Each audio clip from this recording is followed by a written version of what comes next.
Modern life is full of worries. Money problems, your daughter's unsuitable boyfriend, your wife who doesn't understand you, your boss at work who doesn't listen to your good ideas. Caleb Zungu is not a happy man. He sells insurance to people who don't want to pay for it. He worries about the money that he owes the bank, and he discovers he is going bald. A man can only take so much.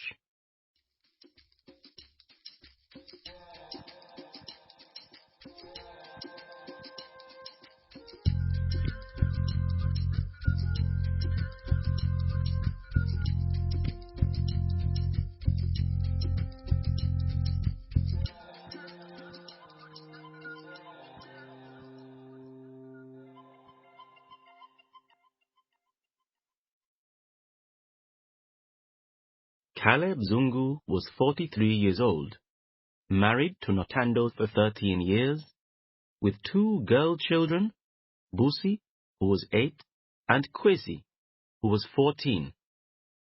He owned a house in Johannesburg, a car, and 2 dogs. He was a salesman for a large insurance company, Allied Life, where he had worked for 5 years. He owed money to the bank and hoped that God would help him, perhaps with the death of a long-lost uncle who would leave him some money. Natando had a full-time job at Transstar, a bus company. The girls were on school holidays, as it was April, and the dogs, which no one called by their real names, were happy with life. On this Monday, Caleb woke up, took a shower, brushed his teeth, and put his clothes on. He looked handsome and frighteningly well dressed, in his dark blue suit, white shirt, and black shoes. He drank his coffee quickly and went back to the bathroom. Natando almost dropped her coffee cup when she heard a scream coming from there. Perhaps he's ill, she thought, and ran to see what the matter was. She found Caleb in front of the mirror, feeling the top of his head with his hand. He had discovered a bald patch, the size of a coin, and he was very miserable about it. What babies men are, thought Natando. To her husband, she said kindly, "But Caleb, baldness just shows how strong and sexy you are. Every woman knows that. You're looking very good today." He did not reply. Later, she waved to him as usual, as he drove away in his bright pink car, an old Renault which he had never found the time to repaint. But she knew that he was still deeply worried, because he hadn't even taken his mobile phone. While she was getting ready for work, she thought about her daughters. Kwesi spent too much time talking to her friends on the phone and listening to her favorite music. Now she'd even written, "I love JM" on her trainers. Who the hell is JM? Thought Natando. Probably one of those awful boys who wait around on street corners, watching the girls. My daughter is not going to have a boyfriend like that. Her helper arrived to take care of the girls, and Natando left for work in her friend Marcia's car. Now she was thinking about her husband's problem. Some men have killed themselves when they've lost their hair, she thought. What a terrible thing to do. You've no chance of going to heaven if you kill yourself. Surely Caleb isn't thinking about suicide, is he? I'll be as angry as hell if he tries something like that. At that moment, Caleb was in the Allied Life office, where the manager, Arnold Spicer, was accusing all the salesmen of laziness. More and more people are growing older, he told them, waving his arms angrily. They worry about death, so they need insurance. And you all sit here doing nothing about it when you should be out there in the streets, selling. Caleb wished he had a full head of hair, like Spicer. Easy for him to say that, he thought. He doesn't have to go out looking for customers. It's more difficult for me than the others. I'm the only one who has to sell insurance to black people. Most of them just don't want to pay for it. And the ones who do, well, they make sure they're never at home when I arrive to collect the money every month. It's not surprising I'm losing my hair. And for the first time in many months, he decided he'd like a drink. As he drove along Empire Road, he tried to think of famous men who were bald. There was Winston Churchill. Some women found him sexy. What about Gandhi? Well, Gandhi was famous for other things. Bruce Willis. Was he really hairless? He was an actor, so perhaps his head was also acting bald. A bald President Mandela would help. Then people would realize it wasn't so bad to be bald. And lots of men like Caleb would walk around with their heads held high. He parked his car on Pretoria Street and went into the bar at the corner. It was early for a drink, only 11:30 in the morning, but Caleb told himself it was an unusual day. Inside the bar, there was loud African music, and the low lighting made the place seem mysterious and a little frightening. Dark men in the shadows spoke quietly to each other over their drinks, and women in bright dresses danced with each other. Caleb knew it was a favorite place for criminals. Does it have fire insurance? He wondered. He chose a table, sat down, and ordered a beer from the waiter. The music filled the room and beat inside his head. He was on his third beer when the dancing women were beginning to look sexy, and he started thinking about suicide. He cried into his glass as he thought of Ntando and his daughters. What will happen to them? There's the money that I owe, and of course the funeral will cost a lot. Ntando will have nothing, and the children will hate me forever. But it was just as bad to go on living. He knew that losing his hair was the beginning of the end for him. If I can't find any more customers, I'll lose my job, he thought. In a few months from now, I could be a beggar on a street corner, holding a notice that says, "Wife and children hungry, please help." My daughters would be so ashamed of me. Yes, death must be better than that.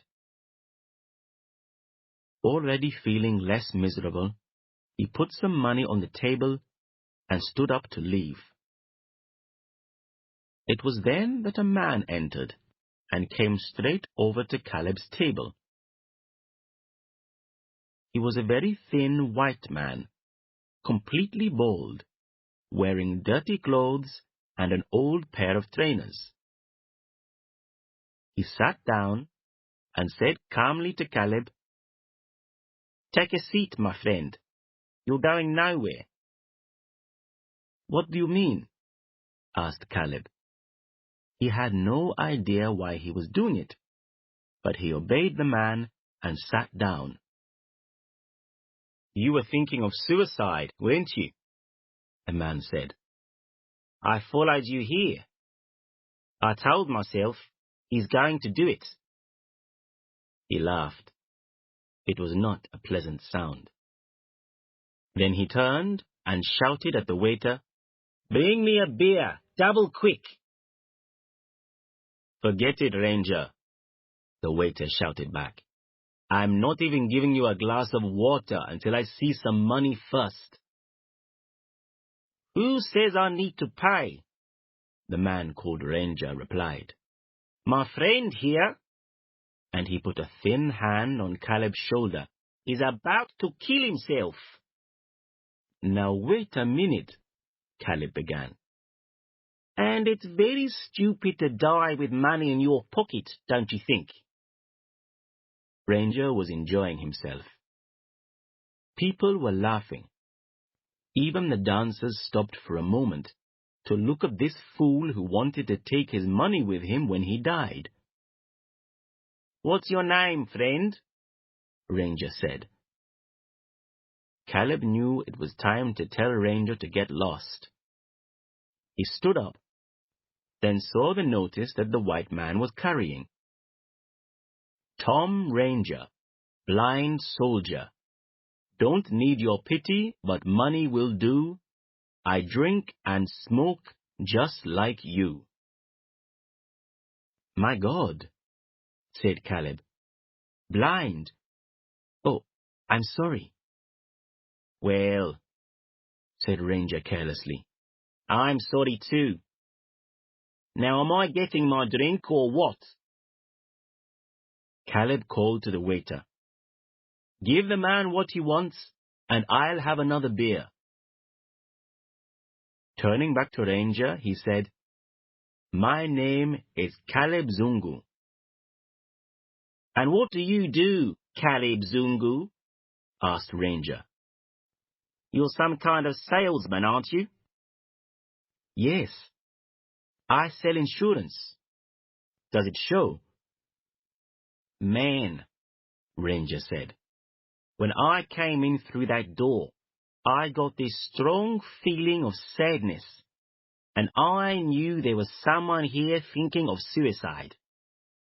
When you're blind, you feel these things, man.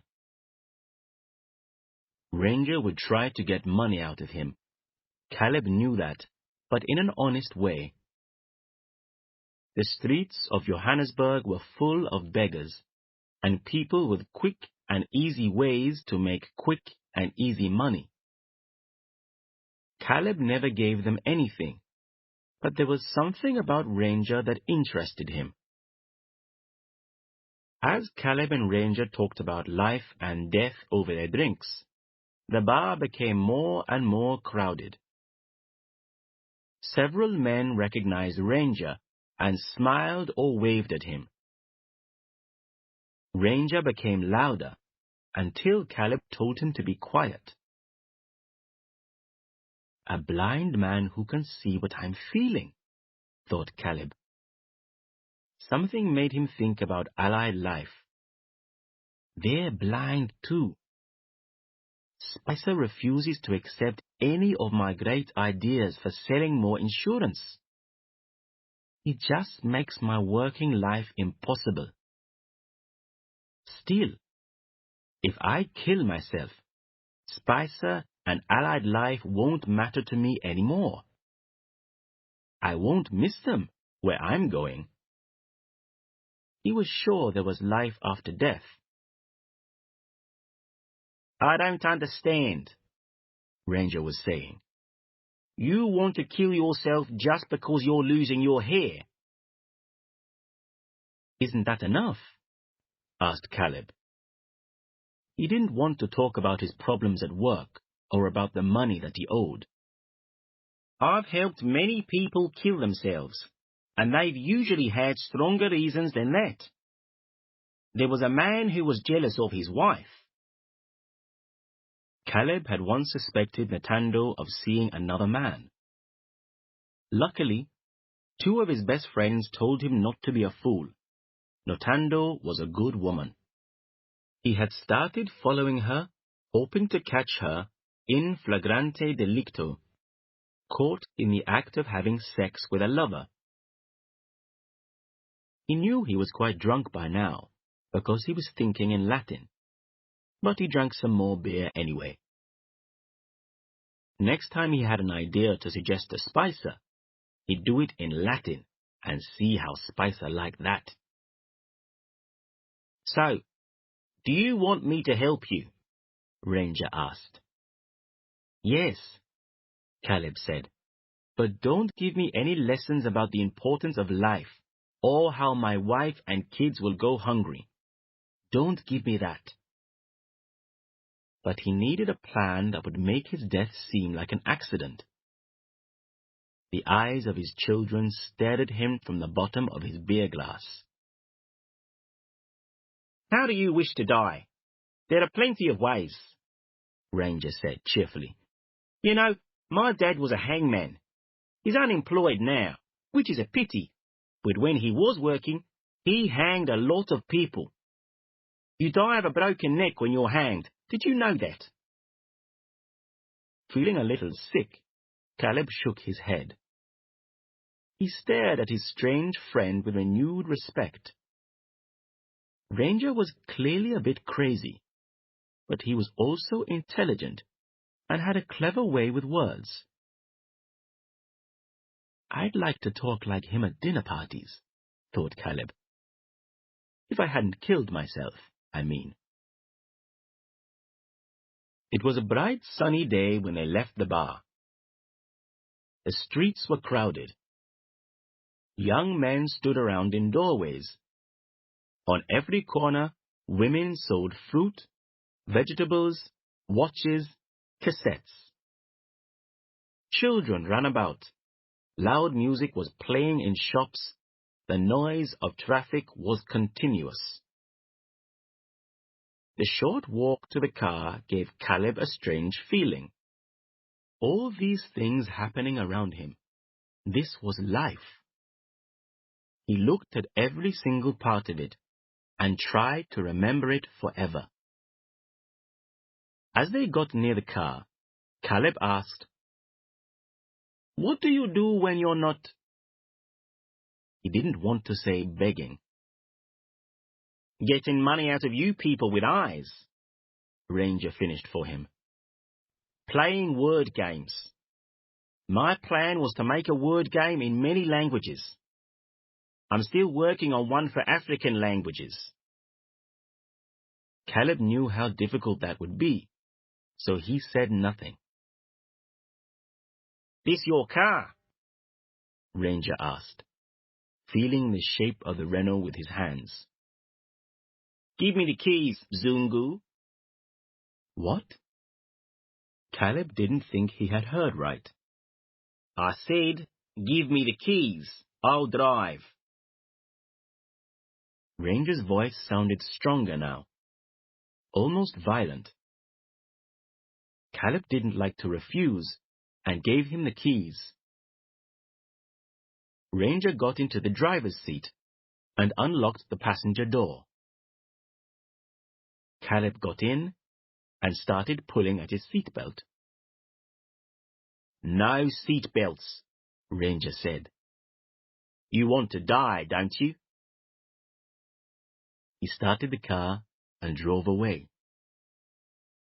In a few seconds, the pink Renault was going at top speed through the busy streets, and the rest of the traffic had to get out of its way. "Used to drive in New York," Ranger said, driving straight through a red traffic light. "Great city to drive in." He put his head out of the car window to shout at a taxi driver. "What's the matter with you, man? You blind or something?" While all this was happening, it was lunchtime at Natando's office. Natando was reading Cosmopolitan magazine while waiting for her friend Marcia. Most of the young women who worked for TransStar had already left the office. They looked forward all morning to their hour of shopping for clothes. If a manager made them stay at work, they were cross and unhelpful all afternoon. Marcia suggested going to a restaurant in Raleigh Street, so they got into her car. Notando was feeling very tired. It was hard having to look after 2 daughters and go to work. She was also wondering about Caleb. Is he going to be a problem? She thought. It's funny. You marry someone who seems to be your dream man, then bang! Something suddenly changes him into a fat old man who just makes you cross. As Marcia was driving down Raleigh Street, Notando saw the pink Renault speeding out of Abel into Harrow Street. She recognized it at once. Marcia said, "Isn't that—" "Yes, it's Caleb," Notando screamed. She heard the loud shouts of other drivers who had to stop or turn off the road as the pink Renault drove straight on. Marcia followed the crazy pink car down Harrow Road, driving at top speed herself. "Don't worry," she said. "I used to be a taxi driver. I think we can catch him." Notando said nothing, but held on to her seat. "Caleb, you fool! Why are you doing this?" she thought angrily. And the answer came to her. He's trying to kill himself. She suddenly remembered an old friend, Chris, who had tried to kill himself. First, he'd attempted to hang himself from the branch of a tree, but it was too close to the ground. Then, he decided to lie down on the railway line. He lay there for some time, but that day there were no trains on that part of the line. In the end, he went home, hot and tired, but still alive. There was a loud crash as the pink Renault turned into Risick Street. Notando couldn't remember when or how she got out of Marcia's car, but she found herself running towards Caleb's car. It had hit a wall and was badly damaged. Police cars were arriving and drivers were shouting. Suddenly, Notando screamed, "Caleb!" This cry rang above the noise of the traffic. Frightened birds left the rooftops and flew into the sky. Policemen put their hands over their ears in pain. Car salesmen stopped their sales talk to customers. And the cook in the Chicken Licken restaurant ran out of his kitchen because he thought the end of the world had come.